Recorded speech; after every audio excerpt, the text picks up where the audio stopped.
Buonasera e ben ritrovati a Sette Sera. Continuiamo a tenere gli occhi ben aperti su quello che sta cambiando nella nostra società. Oggi adesso parliamo un po' dei nuovi modi di comunicare, ma soprattutto delle forme che ci sono da sempre. Vediamo se stanno bene, se sono bloccate, se sono censurate o se c'è ancora spazio. Sto parlando della satira, ne parleremo insieme a Carlo Crudele, o meglio Cruel, vignettista satirico e illustratore. Buonasera e benvenuto. Buonasera a te. Ed è rimasto a farci compagnia Fabrizio Fratus. Allora, prima ci hai parlato dell'antievoluzionismo, però ti ho chiesto di rimanere con noi perché sei un esperto di comunicazione. Sei un po' un esperto di riferimento per me. Quando ho un dubbio ti chiedo sempre qualsiasi argomento, lui si è preparato. Allora, dalla politica all'attualità. I sociologi hanno questa fortuna di poter spaziare. Esatto, per cui ci dà una mano, sarà un pochino la nostra voce critica, il commento alla tua esperienza. Allora, io direi, tu sei diventato notissimo grazie al web, che ti ha portato poi sul portale di Sky per le tue vignette ironiche. Insomma, ti burli un pochino di quello che sta succedendo, dai voce magari a tutti quelli che vorrebbero dire qualcosa ma nessuno li ascolta. È vero, sì, faccio un po' la voce critica perché ce n'è sempre meno e quindi i vignettisti satirici fanno questo. Oh, ecco, allora farei intanto vedere le tue vignette subito e partirei da quello che hai appena detto. Allora, ce n'è sempre meno di persone che riescono a dire la loro opinione, di persone che riescono ad ottenere uno spazio per essere visti, magari pensandola diversamente. Allora, perché? Cosa succede, Fratus? Chi è che impedisce tutto questo? Ma siamo una società nel 2012 in cui non c'è ancora tutto questo diritto di pensarla come si vuole? Beh, forse non è del tutto vero, però sicuramente c'è sempre bisogno di avere voci discordi. Normalmente appunto il vignettista è quello, comunque l'autore satirico è quello che cerca di fare un po' il pungiglione, cioè dire quella cosa che magari, o vedere l'argomento, l'attualità in un modo che non è quello solito e quindi far pensare un po'. Quindi non è una società necessariamente massificata, ma è una società che ha sempre bisogno, una società viva è sempre quella che ha bisogno di una voce fuori dal coro e il vignettista cerca un po' di fare questo. Io lo faccio con la mia satira, ma ce ne sono, come dire, siamo un piccolo esercito, magari non sempre così, insomma, ben visto. Io ho la possibilità di esprimermi, insomma, sui grandi media, quindi riesco ad avere un po' di visibilità in più, però c'è sempre bisogno di satira. Certo, assolutamente sì, c'è sempre bisogno di satira. Sicuramente, soprattutto oggi, in questa situazione politica dell'Italia, ma la forza di Cruel è quella di essersi riuscito a imporre al mercato, per questa parola che a me non piace ovviamente, però si è riuscito a imporre senza avere padroni. Cioè, quello che prima non si è detto è perché pochi satiri, cioè uomini di satira riescono ad avanzare, riescono a imporsi. Perché vengono portati avanti da amici che portano lì. Guardiamo tipo dal nostro amico Santoro, per esempio, no? C'è uno, resta quello e in tutte le salse ce lo portano. Frattini è la conseguenza dall'altra parte, ecco, per aver semplificato. Cruel invece ha la forza di questo. Lui può colpire tutti, non ha padri, non ha padroni, si è imposto nella rete, quindi è, per una parola che piace tanto oggi, democratico, perché è contro tutti e a favore di tutti. Quindi grande Cruel. Grazie. Ecco, viene difficile riuscire, allora il pensiero come quello di tutti cambia, un giorno si può essere d'accordo, il giorno dopo si prende coscienza che magari non si era capito bene una cosa, bisogna ritrattare le proprie posizioni. Allora è più facile farlo questo dando voce anche a delle vignette, abbiamo visto i tuoi personaggi veramente divertentissimi, sono i Desperados, poi c'è l'uomo nero. Un nero che si chiama Ennio F, che è un omaggio a Flaiano, che faceva, infatti quest'uomo in nero che fa dei piccoli aforismi, e visto che Flaiano è il re della battuta in due parole, io ho dato questo nome, un po' una citazione, un omaggio.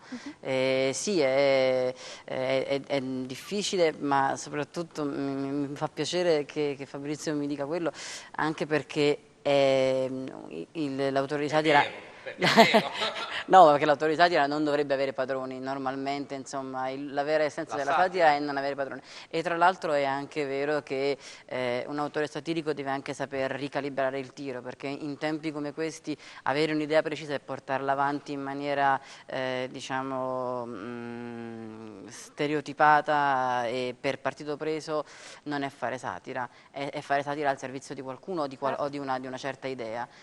Io come satirico, come autore satirico, ho sempre questa, mi pongo sempre il dubbio come metodo, quindi riuscire a riesaminare le cose man mano che si va avanti nel percorso politico, ma poi anche nel percorso proprio, quindi ricalibrare le proprie idee. Certo, certo. Intanto scusa, finché finisci di parlare io chiedo di vedere ancora un po' le tue vignette, perché ne abbiamo selezionate alcune veramente divertenti, per cui continuiamo a farle passare perché non ci passano mai. Dicevi, allora bisogna quindi ricalibrarsi, importante magari sapere quindi dire qualche no, non subire delle pressioni, ma ci si autocensura, però magari teme qualche cosa che avverrà. Ti è mai capitato recentemente magari dire vorrei proprio dirlo, vorrei proprio prendermi un pochino burla di questa cosa, ma forse è meglio aspettare un pochino? No, nel senso che davvero, questo per me non è satira, la satira deve dire le cose senza essere, limitandosi col rischio di essere magari insomma offensivo, quindi cercando di dribblare un po' questi rischi, però non deve mai autocensurarsi, anche perché ci pensano già gli altri, ci pensano già i tuoi editori possibili, probabili, quindi censurarsi da soli è come darsi la zappa sui piedi. Quindi Assolutamente. si comincia bene quando non ci si censura, poi ci pensano magari gli altri e si cerca di dribblare anche le eventuali censure da parte del mondo esterno. Se tu potessi, prego. No, vedi, è fantastico quello che ha detto all'inizio, no? Ha detto che deve stare fuori dal suo paradigma, no? Cioè di quello del suo pensiero, cioè lui è immerso in quello che avviene nella società e quindi la sua satira è sociale, non è quella satira, come dire, direzionale, quindi è perfetto per questo, per quello che piace, cioè noi, perché colui che fa satira simpatico lo è per forza, no?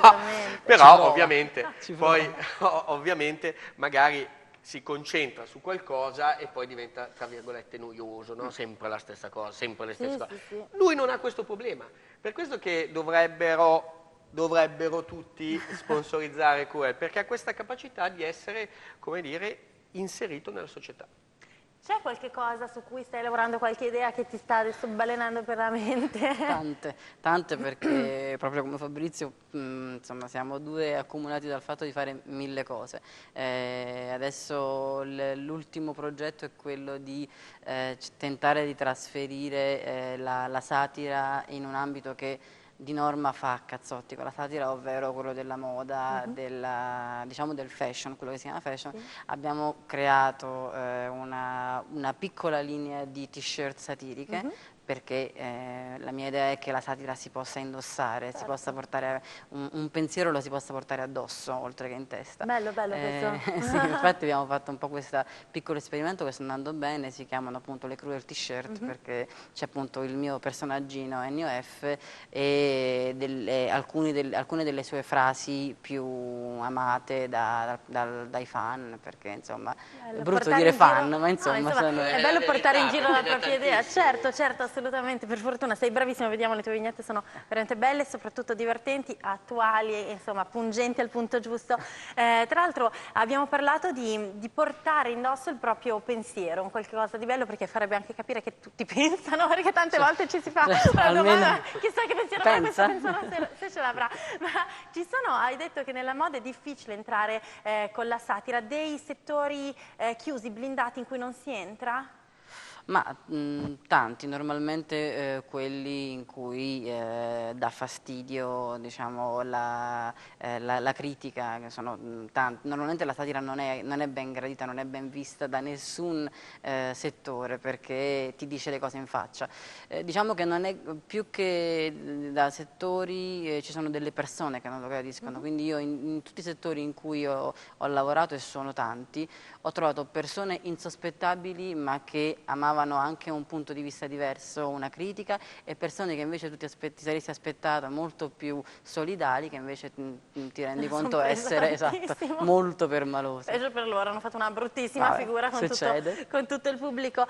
Se tu ti potessi portare la penna di Cruel sempre a portata di mano, che cosa gli chiederesti in questo momento? Chiedo a te come riflesso del nostro pubblico, diciamo. Mi interesserebbe onestamente sapere da Cruel una cosa. Cioè, quando una persona è così capace di trasmettere dei messaggi e far sorridere gli altri, se poi nella vita riesce a far sorridere se stesso, perché quello è il problema. Molte volte si dice che poi nella vita privata... Prendi con ironia la crisi, per esempio. Allora, il clown è sempre triste comunque. No, ma non questa cosa del luogo comune. Però il discorso è questo, cioè tu sei riuscito a imporre la tua immagine per la tua capacità e la tua bravura. Questo poi... sai, uno quando inizia a fare un'attività magari lo fa solo per autocelebrazione, dopodiché magari invece quando arrivano i riscontri può anche spaventarsi perché ci possono essere delle situazioni. Ecco, questa situazione come l'hai vissuta? Cioè, mi interessa vedere perché tu stai avendo tanto successo. Sì, ci sono, ovviamente con il successo poi arrivano chiaramente anche le critiche, arriva anche chi non è d'accordo, chi vede certe vignette in un modo diverso, quindi tende a manifestare la sua posizione. Il web da questo punto di vista è una palestra di democrazia notevole, perché tu devi tenere duro di fronte ad attacchi frontali. Io cerco di prenderla con un sorriso, perché di fatto insomma, se non la prendo io con un sorriso... quindi Sally, non sei uno che si offende, si arrabbia. Non posso farlo per il semplice fatto che insomma, il mio ruolo è quello di far sorridere gli altri. Se fossi io il primo a essere permaloso sarebbe un po' un controsenso. Qualche difficoltà. Diciamo... Abbiamo gli ultimi secondi, io li voglio dedicare ad un appuntamento veramente unico, geniale, divertentissimo, che io non mi perderò. È proprio domani sera a Milano. Domani sera c'è il primo duello satirico, credo sia il primo in Italia o giù di lì, ed è appunto ci sfideremo a pennini invece che a colpi di proiettile. Io con un altro vignettista, si chiama Tiziano Riverso, anche lui è molto famoso, ed si terrà a Milano al Pavé in via Casati 27 dalle 19, e sarà il pubblico sia a decidere gli argomenti su cui fare vignette così in velocità, e sia a decidere chi rimarrà vivo e chi dovrà insomma essere scartato. Si vede sangue e si sospende. Si vede inchiostro, non si vede sangue. Tantissimo inchiostro, benissimo. Allora andate in tanti, perché così potrete dare una forma a tutte le vostre idee. Insomma, ci siete voi che sarete a servizio del pubblico, è una cosa veramente unica. Andiamo noi? Due idee contrapposte te le portiamo, mi raccomando. Vi aspetto. Io mi faccio dare insomma forma ai miei pensieri da lui, te lo dico. Anch'io, no, tu prendi appena detto che è bravissimo. No, facciamo e mi vendo subito. Va bene. Vabbè. Allora, vi ringrazio tantissimo per averci insomma intrattenuto parlando un pochino di satira. Ti ringrazio, Fabrizio Flatus, torna a trovarci, invece tu resti con noi, perché tra pochissimo andremo bene nei meandri di internet e parleremo di un nuovissimo modo di comunicare e stare in contatto. A tra pochissimo.